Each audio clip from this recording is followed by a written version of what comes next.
selamat pagi pemirsa di Kota Medan, Riau, Palembang, dan daerah lain di Sumatera.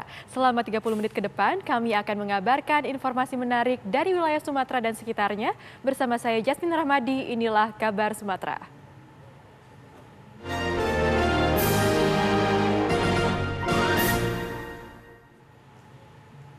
Pemirsa, jalan lintas Sumatera yang menghubungkan Kabupaten Karo, Kabupaten Dairi putus total karena jalan tertimbun material longsor tepatnya di kawasan hutan Lae Pondom.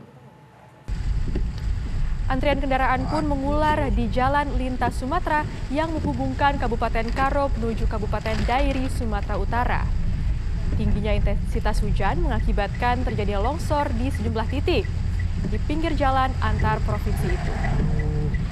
Satlantas Polres Karo dan Satlantas Polres Dairi kemudian mengalihkan arus lalu lintas melalui jalur Kecamatan Silahi Sabungan sehingga proses pembersihan longsor selesai dilakukan.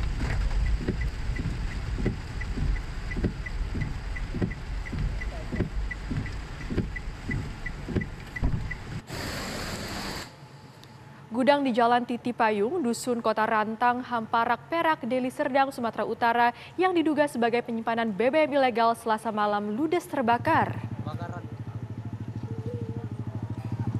di bengkel, samping bengkel. Ada ruko-ruko ini kan bang, ruko yang baru kan. Warga panik dan berhamburan keluar rumah saat kebakaran terjadi.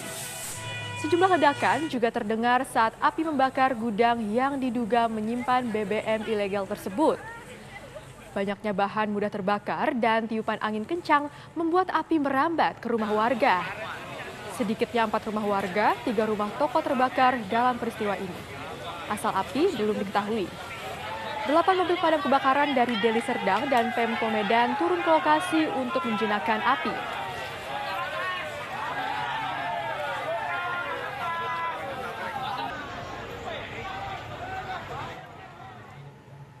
Seorang anak berusia 10 tahun berusaha menggagalkan penjambretan ponsel milik kakaknya. Akibatnya, ia terseret motor pelaku sehingga terluka.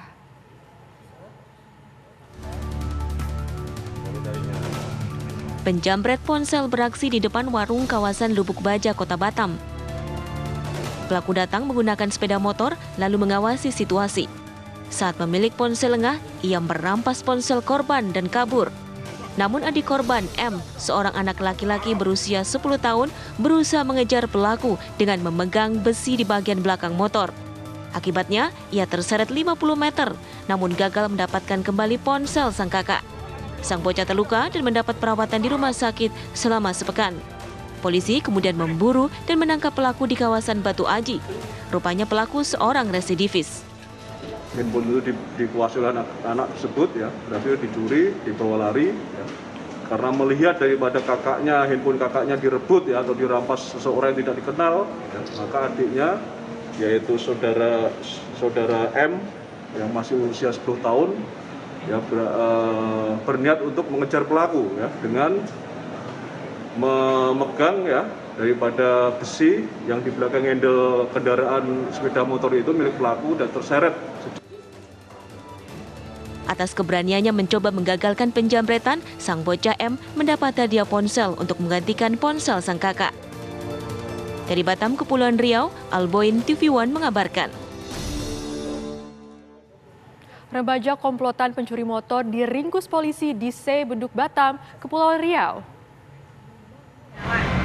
Tempat kejadian di dekat kafe Ris. Inilah 8 motor yang berhasil digasak para pencuri di wilayah Se Beduk, Kota Batam. Pelakunya ternyata 3 remaja. Mereka berkomplot menggasak motor. Aksi mereka terhenti setelah seorang korban melapor ke polisi. Korban atas nama inisial GG atau Bubun lagi ketiduran di samping sepeda motor. Melihat orang ada seseorang tertidur pulas dan ada sepeda motor, di sampingnya juga ada handphone. Disitulah mereka beraksi.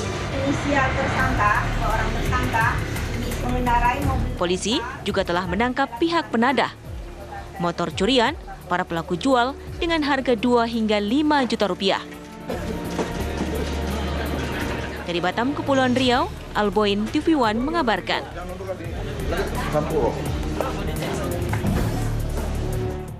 Berpura-pura menjadi polisi, 4 pria menyandera 5 warga di Musi, Banyuasin, Sumatera Selatan. Mereka lalu meminta uang tebusan sebesar 30 juta rupiah.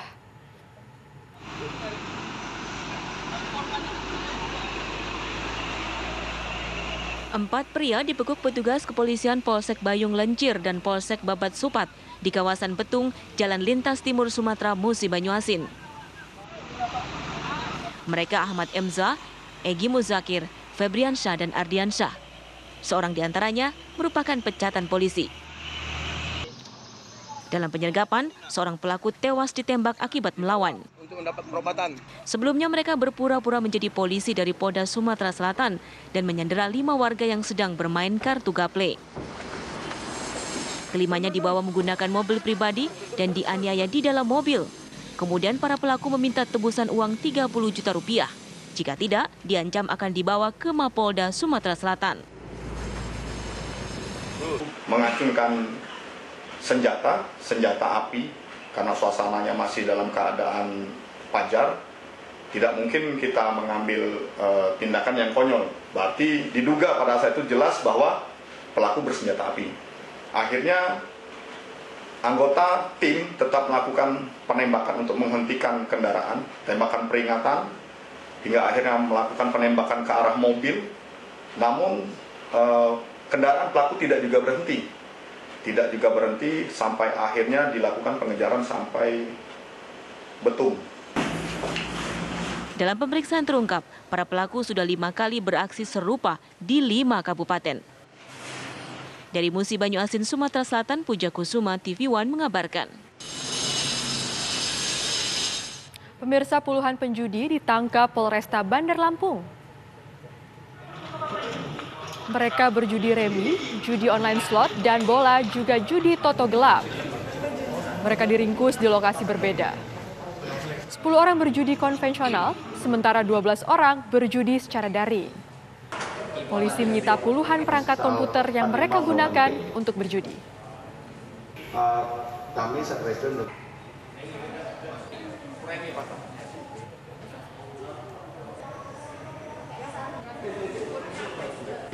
Pemirsa, Kabar Sumatera akan kembali hadir dengan sejumlah kabar menarik. Tetap bersama kami.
Puas kamu bikin aku kesel terus.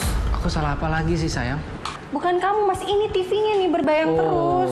Aku udah beliin kamu set-top box TV buat nonton siaran TV digital. Kau pasangin ya. Kalau TV kita udah digital, tinggal di-scan ulang aja. Gampang kan? Siaran TV digital itu pilihan programnya banyak, bersih gambarnya, jernih suaranya, dan canggih teknologinya. Siarannya gratis, sayang. Dan nggak harus pakai kuota internet. Sukseskan migrasi digital, siaran TV digital. Keren!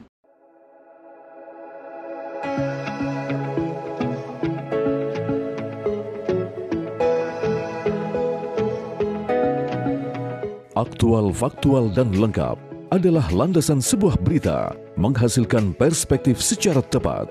Dengan dukungan teknologi terkini, hadir untuk Anda tvOneNews.com sebagai platform terintegrasi antara broadcast newsroom dan media digital. Akses segera tvOneNews.com melalui website maupun smartphone Anda berbasis Android dan iOS. tvOneNews.com,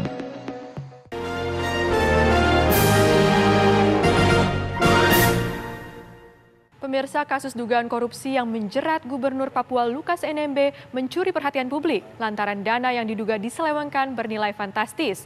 Sayangnya hingga kini sang gubernur bagai tak tersentuh aparat karena protes keras dari para pendukung Lukas.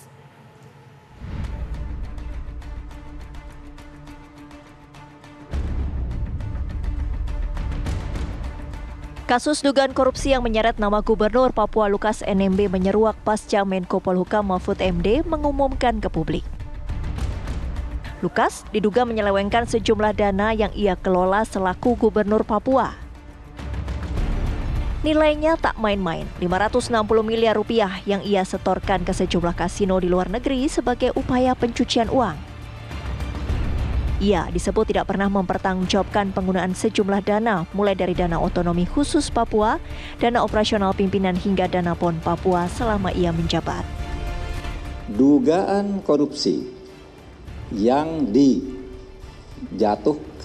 kepada Lukas NMB yang kemudian menjadi tersangka, bukan hanya terduga, bukan hanya gratifikasi 1 miliar. Nih catatannya, ada laporan dari PPATK tentang dugaan korupsi atau ketidakwajaran dari penyimpanan dan pengelolaan uang yang jumlahnya ratusan miliar dalam 12 hasil analisis yang disampaikan ke KPK. PPATK mengungkapkan Gubernur Papua Lukas NMB bahkan memiliki manajer pencucian uang yang bertugas mengurus dana hasil korupsi menjadi saham perusahaan dan ke kasino agar terlihat seperti penghasilan resmi. Lukas diduga menyetorkan uang ke kasino untuk mendapatkan bukti transaksi bahwa seolah-olah ia menang judi di kasino tersebut dengan jumlah yang ia tentukan. Lukas diduga menggunakan sejumlah kasino di luar negeri seperti Singapura dan Australia.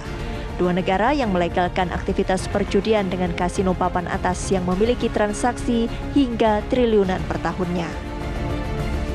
Salah satu hasil analisis itu adalah terkait dengan transaksi setoran tunai yang bersangkutan di kasino judi senilai 55 juta dolar atau 560 miliar rupiah. Itu setoran tunai dilakukan dalam periode tertentu. Bahkan ada dalam periode pendek setoran tunai itu dilakukan dalam nilai yang fantastis 5 juta dolar. Dan PPATK juga menemukan adanya pembelian perhiasan dari setoran tunai tadi sebesar pembelian jam tangan ya sebesar 55.000 dolar. Itu 550 juta rupiah. Lalu kemudian PPATK juga mendapatkan informasi bekerja sama dengan negara lain dan ada aktivitas perjudian di dua negara yang berbeda dan itu juga sudah PPATK analisis dan PPATK sampaikan kepada KPK. Meski telah ditetapkan sebagai tersangka, hingga kini Komisi Pemberantasan Korupsi KPK mengaku kesulitan memeriksa Lukas. KPK mempertimbangkan upaya jemput paksa, namun kondisi di Papua tengah memanas. Lantaran rumah Lukas NMB dijaga ketat oleh massa pendukungnya. Sehingga kami berharap para pihak yang dipanggil oleh KPK, baik itu sebagai saksi maupun tersangka, untuk kooperatif hadir, memenuhi panggilan tim penyidik KPK dan dapat menyampaikan apa yang ia ketahuinya di hadapan tim penyidik KPK. Untuk jadwal pemanggilan tersangka tentu nanti kami akan informasikan berikutnya. Namun prinsipnya KPK berharap tersangka dapat kooperatif memenuhi panggilan dari tim penyidik KPK sehingga dapat menyampaikan hak-haknya langsung di hadapan tim penyidik KPK. Lukas NMB ditetapkan sebagai tersangka atas kasus dugaan gratifikasi senilai 1 miliar rupiah oleh Komisi Pemberantasan Korupsi. Merespon hal tersebut, simpatisannya berunjuk rasa dan meminta KPK segera menghentikan pemeriksaan yang mereka nilai tidak memenuhi syarat dan juga bukti. Tim TV One mengabarkan.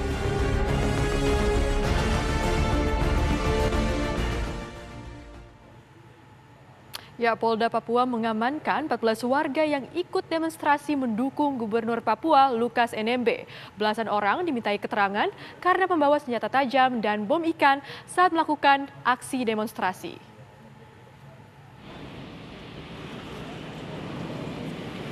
Polres Jayapura Kota dan Polres Jayapura berhasil mengamankan 14 warga saat razia pengamanan aksi demonstrasi pendukung Gubernur Papua Lukas NMB. Belasan orang ini diamankan setelah kedapatan membawa senjata tajam saat berdemonstrasi menentang penetapan Lukas NMB sebagai tersangka oleh Komisi Pemberantasan Korupsi atau KPK. Wakapolda Papua Brigjen Polisi Ramdhani Hidayat menyatakan belasan orang ini hanya dimintai keterangan dan tidak ditahan. Dan ditemukan beberapa oknum yang akan melaksanakan demo dengan damai dengan membawa perlengkapan dan peralatan yang tidak ada dalam kesepakatan. Contoh, kita sudah sepakat dilarang membawa senjata tajam, senjata api. Sementara itu, Danrem 172 Praja Wirayakti Brigjen TNI JO Sembiring mengaku pihaknya siap bersinergi dalam melakukan pengamanan aksi demonstrasi. Jadi kemarin kita evaluasi, Longmas tidak ada, tetapi ada konvoy. Dan itu semua dalam pengawalan. Kita berterima kasih untuk itu. Ke depan tentunya kami mengevaluasi dengan Polri apa kekurangan yang kemarin, termasuk yang ada di depan kita ini. Dan kita yakini sekali, kan tidak ada ikan di Taman Imbi, toh? Adakah tidak? Berarti ini kan tidak benar. Sebelumnya pada Selasa lalu, ratusan warga yang tergabung dalam Koalisi Rakyat Papua KRP berdemonstrasi di Taman Imbi, Kota Jayapura, Papua. Massa meminta KPK segera mencabut status tersangka Lukas NMB dalam kasus gratifikasi senilai 1 miliar rupiah.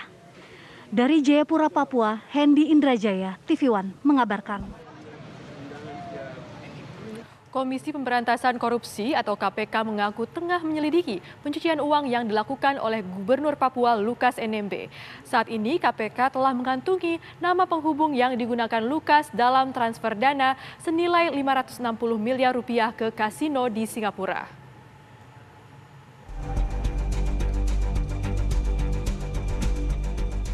Di tengah penolakan warga yang mendukung Lukas NMB, Komisi Pemberantasan Korupsi KPK mengaku terus memproses kasus dugaan gratifikasi, korupsi hingga pencucian uang Gubernur Papua tersebut. Selain kasus gratifikasi 1 miliar rupiah, KPK juga tengah menyelidiki kasus pencucian uang yang dilakukan Lukas NMB. Berdasarkan laporan Pusat Pelaporan dan Analisis Transaksi Keuangan PPATK, Lukas NMB diketahui mentransfer dana ke kasino di Singapura dengan total dana 560 miliar rupiah. Deputi Penindakan KPK Irjen Pol Karyoto mencurigai transfer dana ini merupakan modus yang dilakukan untuk pencucian uang. Saat ini KPK tengah mengantongi nama penghubung yang digunakan Lukas NMB saat mentransfer dananya ke kasino di Singapura. Tadi disampaikan oleh PPATK yang di kasino ini salah satu cara yang cukup unik, ya, cukup unik, tidak biasa. Dan kemarin juga salah satu orang yang terkait mungkin yang masih diduga sebagai penghubung di Singapura itu sudah ada nama, tinggal nanti kita upayakan untuk pemeriksaan atau pemanggilan. Kalau dia warga negara Singapura ya mesti akan ada proses-proses kerjasama antar negara untuk bisa menghadirkan yang bersangkutan sebagai saksi berkaitan dengan apakah orang ini terlibat aktif atau pasif dalam hal membantu tersangka dalam hal menyembunyikan atau menyamarkan hasil kejahatan. Meski tidak memiliki perjanjian ekstradisi dengan Singapura, KPK mengaku akan berupaya untuk meminta keterangan dari penghubung dalam kasus Lukas NMB. Rencananya minggu ini pimpinan KPK akan bertemu dengan otoritas di Singapura. Dari Jakarta, tim TV One mengabarkan.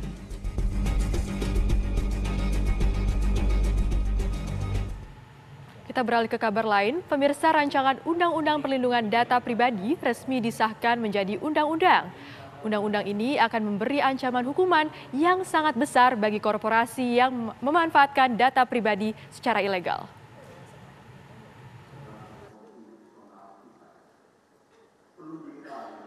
Rancangan Undang-Undang Perlindungan Data Pribadi atau RUU PDP resmi disahkan menjadi undang-undang dalam sidang paripurna kelima tahun sidang 2022-2023. Dengan pengesahan undang-undang ini, maka pemerintah dan DPR berharap akan bisa melindungi setiap warga negara dari bentuk penyalahgunaan data pribadi. Selain mengatur tentang pengelolaan data pribadi, Undang-Undang Perlindungan Data Pribadi juga akan mengancam pihak-pihak yang tidak hanya membocorkan, tetapi juga pihak yang dapat melindungi data pribadi, serta pihak yang memanfaatkan data pribadi secara ilegal. Menteri Komunikasi dan Informatika Johnny G. Plate mengaku, undang-undang ini akan memberi ancaman hukuman yang sangat besar bagi korporasi yang memanfaatkan data pribadi warga negara secara ilegal. Mulai dari hukuman badan 4 tahun sampai 6 tahun ya, pidana maupun hukuman denda dari 4 miliar sampai 6 miliar ya, setiap kejadian, dan apabila ya terjadi kesalahan maka dikenakan sanksi sebesar 2% ya. 2% dari total pendapatan tahunannya, dari bervariasi di sini. Namun apabila ada korporasi, orang-orang dan korporasi yang menggunakan data pribadi secara ilegal, maka sanksinya jauh lebih berat, berupa perampasan seluruh kegiatannya yang terkait dengan manfaat ekonomi atas data pribadi dimaksud, kalau ilegal. Undang-Undang Perlindungan Data Pribadi terdiri atas 16 bab dan 76 pasal. Secara umum, lingkup pengaturan Undang-Undang PDP ini berlaku untuk sektor publik dan sektor privat, yang meliputi perorangan maupun korporasi yang berbadan hukum maupun tidak berbadan hukum. Dari Jakarta, Paramita Dwi, Sahrul Hidayat, TV One mengabarkan. Pemirsa, sejumlah kabar menarik akan kembali kami hadirkan usai jeda.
Kamu lagi chatan sama siapa sih sayang? Kok serius banget? Aku lagi nonton sinetron Mas di TV streaming. Habis aku males nonton di TV kita, gambarnya banyak semut. Sayang, sekarang kan siaran TV udah digital. Tinggal dipasangin set-top box-nya, langsung nyala. Ih, keren banget Mas. Aku pindah nonton di TV aja. Lebih enak nonton di TV kan daripada di handphone, nanti sakit matanya. Udah gitu siaran TV digital ini banyak banget pilihan programnya. Bersih gambarnya, jernih suaranya, canggih teknologinya. Siarannya gratis dan nggak pakai kuota internet. Sukseskan migrasi digital, siaran TV digital. Keren! Menghadirkan informasi penting dan menarik. Kasus penularan varian Omicron di Jakarta Barat. Lembaga negara kita memastikan kesehatan terjaga di dunia yang mereka menawarkan melalui media sosial. Semua tersaji lengkap menemani waktu siang Anda.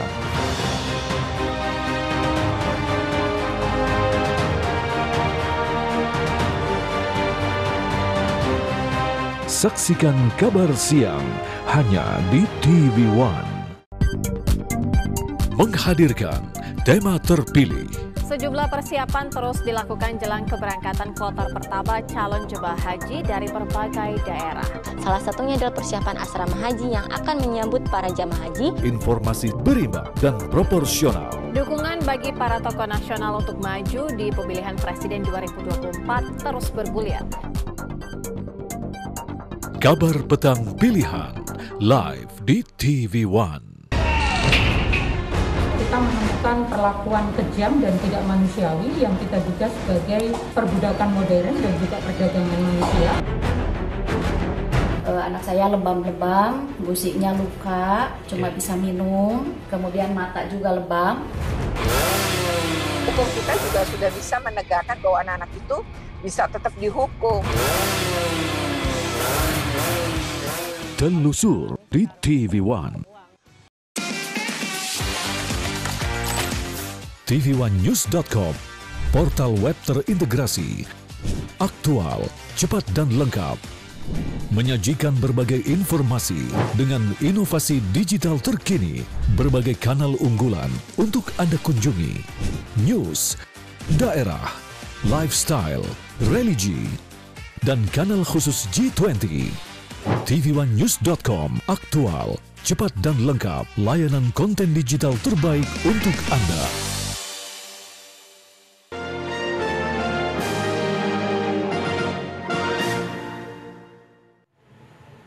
Anda kembali di Kabar Sumatera. Pemirsa, beralasan sudah terlalu banyak memiliki anak dan tak mampu membiayai, seorang ibu tega membuang bayi yang baru dilahirkannya ke Waduk Batu Tegi, Tanggamus, Lampung.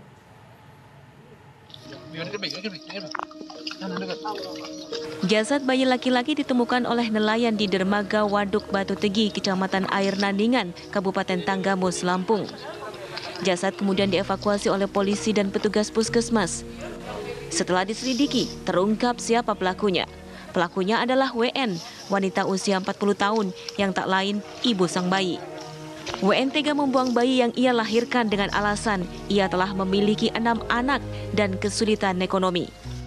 Jadi hubungan korban dengan pelaku adalah orang tua kandung dari korban. Pelaku selama ini berdagang di warung dekat dermaga tidak jauh dari lokasi jasad bayi ditemukan. Dari Tanggamus, Lampung, Pujiansyah, Hardi, TV One mengabarkan.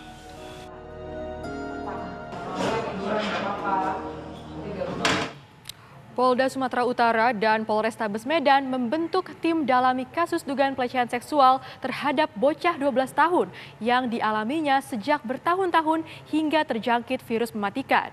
Meski sebelumnya penyidik unit PPA Satreskrim Polrestabes Medan memeriksa 8 saksi dan menaikkan status perkara dalam tahap penyidikan.